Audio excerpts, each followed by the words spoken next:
nəfəsin var olsun. Təbii ki, atalı, analı dünyamız var olsun. Ata evin görüşünü Allah baxsın, söndürməsin. Ana yarı yaraşını ismətindən endirməsin. Ata evin qıbləsidir. Ana varlıq var səsidir. Həm də evlat həvəsidir, evlat acı dindirməsin. Ata evin hərəkəti, ana bili bərəkəti, zəki İslamlı hikməti hicran ata mindirməsin. Dünyasını dəyişən atalarımız, analarımıza Allah'tan rəhmət diləyək. Qalanlarımıza uzun ömür, can sağlığı, gözəl günlər qismət olsun. Buyur qardaşım, nəfəsi var olsun. Bugün şad günündür, əziz günündür, kədərin rəqəm olmasın ayda.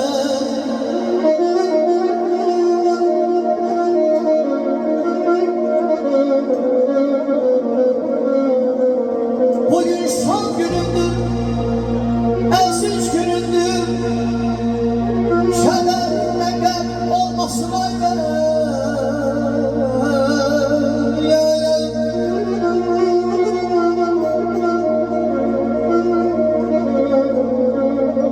Vətən üçün qeyrətli ol qız verən, vətən üçün qeyrətli olur qız verən, toy üçün tər döküb tədarükürən.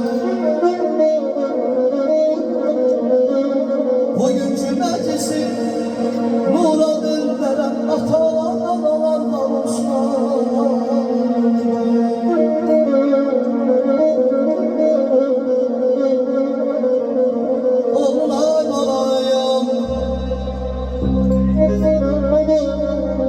Oğlun kızın vədəsində dil açsın, bahçon var gətirsin, bağın gül açsın.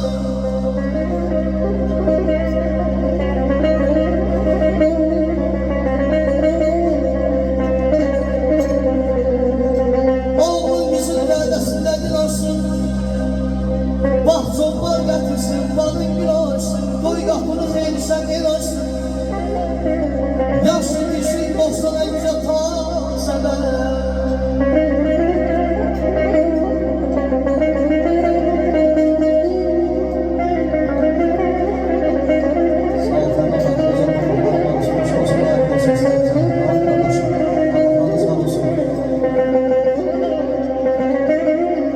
Həsin minaya dəyəm, qaşlarlar balam minaya dəyəm. Həsin minaya dəyəm, qaşlarlar balam minaya dəyəm.